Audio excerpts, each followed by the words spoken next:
চট্টগ্রাম সীতাকুণ্ডের ভাটিয়ারীতে একটি শিপইয়ার্ডে gas leakage থেকে বিস্ফোরণে ৮ জন নিহত হয়েছেন।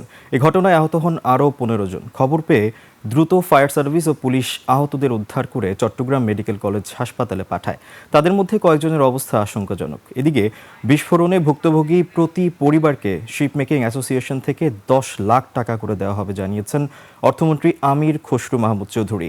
চট্টগ্রাম প্রতিনিধি শাহাদত হোসেনের তথ্য ভিডিওতে আরও জানাচ্ছেন উপমা রায়। স্বজনদের আহাজারি আর আর্তনাদে ভারী হয়ে উঠেছে পুরো এলাকা। শুক্রবার সকালে সীতাকুণ্ডের ফেরদৌস স্টিল শিপইয়ার্ডে পুরনো একটি জাহাজ কাটার কাজ চলছিল। এ সময় হঠাৎ বিকট শব্দে বিস্ফোরণ ঘটে। মুহূর্তেই আগুন ছড়িয়ে পড়লে ঘটনাস্থলেই ৩ শ্রমিক মারা যান। পরে হাসপাতালে চিকিৎসাধীন অবস্থায় আরও ৫ জনের মৃত্যু হয়। এই ঘটনায় এখনও অনেকে নিখোঁজ। আমরা যে খাতা বাইর করছি, লিস্ট খাতাটা বাইর করছি, ওইখানে পাইছি ৩৫ জনের নাম। আমরা ওইখান থেকে বাইর করছি, আমি আসার আগে এরা ২ জন নিয়ে গেছে।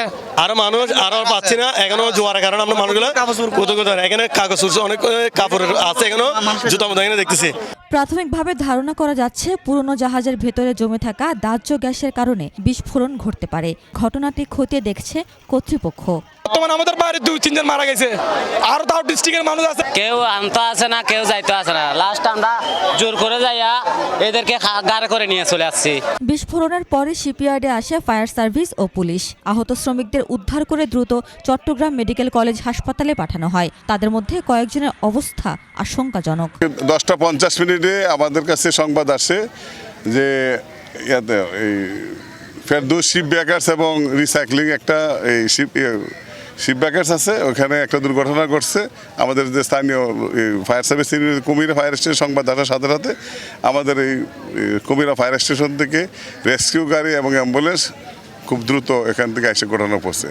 প্রাথমিকভাবে গ্যাস লিকেজ থেকেই বিস্ফোরণের সূত্রপাত জানালেন সীতাকুণ্ড থানার ভারপ্রাপ্ত কর্মকর্তা। কয়েকজন লোক এই দুর্ঘটনায় আহত হয়ে মৃত্যু হয়েছে তথ্য এখনো পাইনি আমরা, যেহেতু শিপের জোয়ার এসে পানি উঠছে। এখন পানি নেমে যাওয়ার পর বুঝতে পারবো যে ভিতরে কয়েকজন লোক গিয়েছিল, কয়েকজন শ্রমিক আহত হয়েছে। এই ঘটনায় তদন্ত কমিটি গঠন করে দ্রুত পদক্ষেপ নেওয়ার কথা জানালেন অর্থমন্ত্রী আমির খসরু মাহমুদ চৌধুরী। এছাড়া প্রত্যেক পরিবারকে শিপ মেকিং অ্যাসোসিয়েশনের পক্ষ থেকে আর্থিক সহায়তার কথাও জানালেন মন্ত্রী। শিপ মেকিং অ্যাসোসিয়েশন থেকে প্রত্যেক পরিবারকে ওরা ১০ লক্ষ টাকা করে, আমরা বলেছি ওদেরকে কম্পেনসেশনের কথা, ওরা ১০ লক্ষ টাকা করে প্রত্যেক ফ্যামিলিকে দেওয়া হচ্ছে। তো সরকারের পক্ষ থেকে আমরা কিছু দেব, সরকারের পক্ষ থেকেও। দ্রুত এই ঘটনার তদন্ত করে বিচারের দাবি ভুক্তভোগী পরিবারের। উপমা রায়, ডেস্ক রিপোর্ট, ২১ টেলিভিশন।